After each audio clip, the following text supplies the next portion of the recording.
कुठं अन्याय कुणावर होत असेल तर त्याची दखल आम्ही घेऊन त्याच्यातून त्याला मदत कशी होईल ते पाहावं म्हणून ते केलं. बाकी लोकांच्या अडीअडचणी समजून घ्याव्या लागतात. मी तर अनेक वर्ष या शहराचं प्रतिनिधित्व नेतृत्व केलेलं आपण सगळ्यांनी पाहिलेलं आहे. इथल्या नागरिकांनी अनेक निवडणुकांमध्ये मला 25 वर्ष मनापासून पूर्ण पाठिंबा दिलेला होता, हे आपण पाहिलेलं आहे. 2017चा अपवाद वगळता.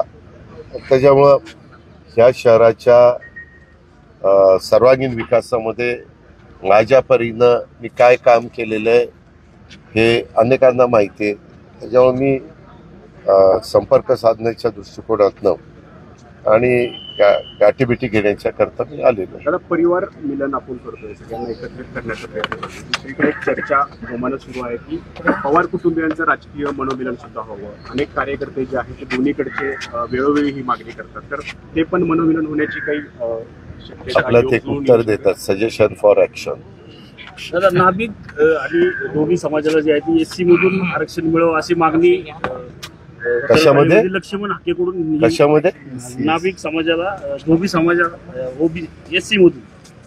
तुम्हाला एक सांगू का पत्रकार मित्रांनो, मी आपल्याला अतिशय स्पष्टपणे सांगतो, एससी आणि एसटी मध्ये समावेश करण्याचा अधिकार हा पूर्ण केंद्राचा आहे, पूर्णपणे केंद्राचा आहे. त्याच्यामध्ये अनेक घटकाला अनेक ठिकाणी सहभागी करून घ्यावं, समावेश करून घ्यावा, आरक्षण द्यावं वाटतं. तो त्यांचा अधिकार आहे मागणी करण्याचा. कायद्याच्या नियमाच्या चौकटीमध्ये बसून इतरांच्यावर पण अन्याय होणार नाही त्याबद्दलची काळजी घेऊन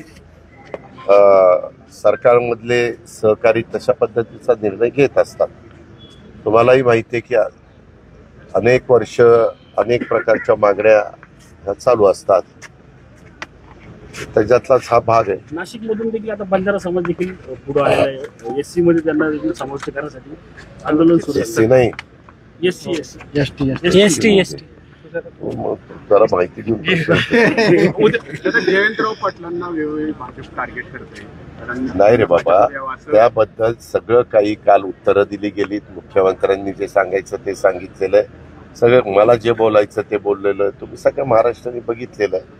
त्याच्याबद्दल आता काल त्या गोष्टीचं उत्तर दिल्यानंतर पुन्हा तोच विषय काढणं बरोबर. संजय राऊत असे म्हटले की जाणीवपूर्वक त्यांना टार्गेट केलं जाते का तर त्यांना भाजपमध्ये घ्यायचं.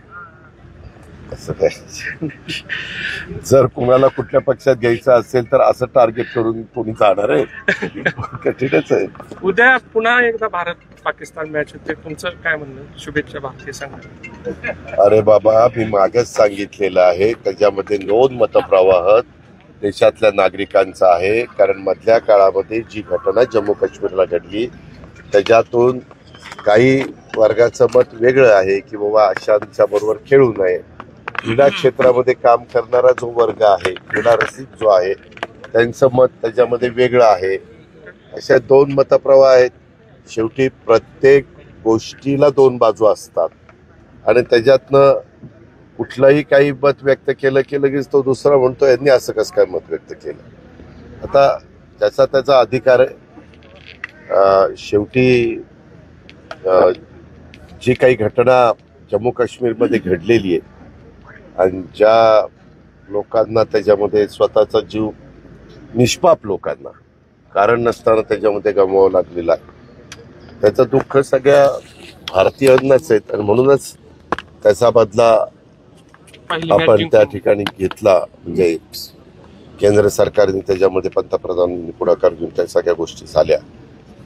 परंतु एखादी गोष्ट नजीकच्या काळात झालेली असेल आणि नंतर कुठलं काही असा खेळाचा एखादा विषय पुढे आला तर त्याच्यामध्ये ती जखम ताजी असते, त्याच्यामुळे त्याच्यामध्ये जास्त चर्चा होते. वस्तुस्थिती जो H1Bचा व्हिसाबद्दल जो निर्णय घेतला यांना मोठा फटका बसेल असं एक म्हणणं आहे. हो का? डोनाल्ड ट्रम्प हा अमेरिकेचा राष्ट्राध्यक्ष आहे. त्यांनी काय निर्णय घ्यायचा काय नाही घ्यायचा हा त्यांचा अधिकार आहे. तो त्यांना तिथल्या जनतेने निवडून देऊन दिलेला आहे. परंतु त्यांनी कुठलेही निर्णय घेतले तर त्याचे पडसाद हे जगाच्या मध्ये अनेक देशांच्यावर होतात आयात निर्यातीच्या बाबतीमध्ये, आणि त्याच्यामुळं ते मधीच निर्णय घेतात, कधी फोन करून आपल्या पंतप्रधानांना शुभेच्छाही देतात, पुन्हा म्हणतात पण बाबा माझं आणि त्यांचे चांगले संबंध आहेत. माझ्या माहितीप्रमाणे आता पियुष गोयल पण काही कामाच्या निमित्तानं तिकडं चाललेले आहेत. शेवटी जसं आपण म्हणतो आपल्या भागामध्ये काम करत असताना एक जातीय सलोखा राहावा, सगळ्यांनी जाती धर्माच्या लोकांनी गुण्यागोविंदाने राहावं, तसं जगाचा विचार करत असताना पण जगामध्ये एक चांगलं वातावरण राहावं, पीसफुल वातावरण राहावं, अशी साधारण बहुतेकांची अपेक्षा असते. राहुल गांधी आता हायड्रोजन बॉम्ब टाकण्याच्या तयारीत आहेत. तेव्हा आता निवडणुका कधी झाल्या, मी काल सांगितलं बाबांनो, निवडणुका ते जिंकले, काही राज्य त्यांनी जिंकली ना, म्हणजे तेलंगणा, कर्नाटका अशी काही राज्य. तर ममता बॅनर्जींनी पश्चिम बंगाल जिंकलं, मला वाटतं हिमाचल प्रदेश काँग्रेसने जिंकलं. तर मग तेव्हा चोरी नाही होत, त्यावेळेस सगळं EVMs वगैरे सगळं चांगलं असतं. हारले की वर्षांनी त्यांना कळतं चोरी झाली चोरी झाली चोरी झाली. ज्यावेळेस होतं, तुम्हालाही सगळ्यांना पत्रकार मित्रांनो माहिती, यादी प्रसिद्ध होती, त्यावेळेस तिथल्या बूथच्या सहकाऱ्यांनी, बूथ कमिटीनं, काही जण पन्ना कमिटी करतात, अशांनी सगळ्यांनी ते बघितलं पाहिजे. आणि त्यात काही चुकीचं असेल तर लगेच ते नोंदवलं पाहिजे, लगेच अधिकारी त्याची नोंद घेतात. परंतु फेक नरेटिव्ह अशा पद्धतीनं सेट करायचं हे बरोबर नाही. मागे त्यांनी संविधान बदलणार असं सांगून एक फेक नरेटिव्ह सेट करण्याचा प्रयत्न केला, त्याच्यामध्ये त्यांना काही प्रमाणात यश आलं. त्याच्यावर त्यांनी आता हा दुसरा मुद्दा हातामध्ये घेतलेला दिसतोय, परंतु त्याला काही तो तथ्य नाहीये. काही वर्षापूर्वी पिंपरी रस्ते दापोडीपासून निगडीपर्यंत मोठे केले, मात्र तेच रस्ते आता आर्बर स्ट्रीटच्या नावाखाली लहान करण्यात आलेत. नक्की कारण काय? आणि शहरात पूर्ण रस्त्यांवर खड्ड्यांचं साम्राज्य झालं. त्याला काही त्या संदर्भामध्ये रस्ते चांगले असले पाहिजेत, म्हणून आजच मी अधिकाऱ्यांना सूचना दिलेल्या आहेत. पाऊस जरा थांबला की रस्ते चांगले करण्याचा कार्यक्रम घेतला जाईल. त्याच्यामध्ये आपण आता वेगळी मेट्रो चालू करतो. मी तर आता आलो त्या रस्त्याने रुंदी कमी नाही झाली.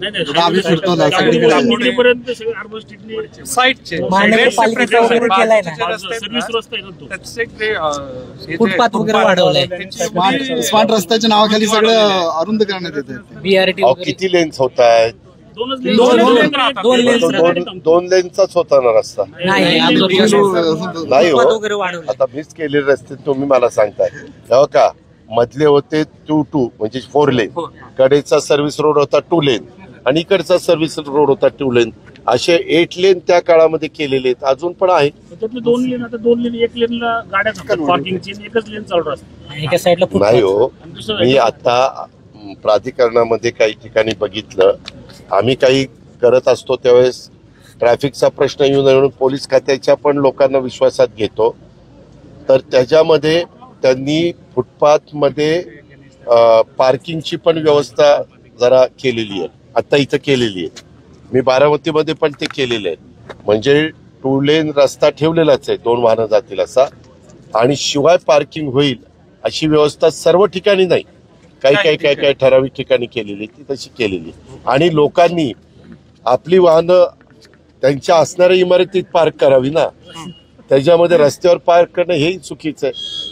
सगळ्यांनी नियमाचं पालन केल्यानंतर शिस्त राहील आणि सगळ्यांना प्रवास सुखकर होईल. धन्यवाद. जनता धरणार नाही जनसंवाद असा एक कार्यक्रम मी घेतलेला होता. मी बऱ्याचशा ठिकाणी जातो घेतो, कारण लोकांचे प्रश्न सुटावेत. सगळे अधिकारी तिथं असतात, काही महत्वाचे ज्याचे निर्णय घेतल्यानंतर अनेक सोसायटी धारकांना किंवा तिथल्या अनेक नागरिकांना त्यांचं अडचण दूर होण्याच्या करता मदत होत असते.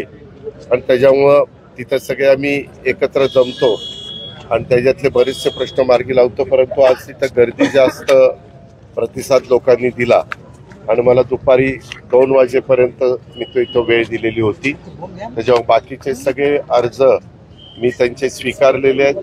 मी त्याच्यामध्ये माझ्या ऑफिसचे काही अधिकारी आणि आपले जिल्ह्यामध्ये काम करणारे काही म्हणजे अधिकारी असं एकत्र बसून ते बाकीचे सगळे कामं त्या कामाचा निपटारा करण्याचं मी ठरवलेलं आहे. आणि त्याच्यामध्ये अण्णा बनसोडे पण माझ्याबरोबर होते, बाकीचे पण सहकारी माझ्याबरोबर होते आणि तशा पद्धतीनं तो कार्यक्रम आम्ही तिथं पार पाडला. दादा, प्रशासन अपयशी पडलं का? मागील 3 वर्षामध्ये कामं नाही झाली म्हणून आज लोकांनी मोठ्या संख्येने नाही नाही तुमच्या तसं नाही. काय होतं आता काही काही गोष्टी अशा असतात की कधी कधी तो सर्वसामान्य माणूस तिथपर्यंत पोहोचू शकत नाही आणि मग बऱ्याच लोक असे सांगतो की दादा आम्ही तिथं जायचा प्रयत्न करतो पण आम्हाला तिथं आतमध्ये सोडत नाही वगैरे वगैरे.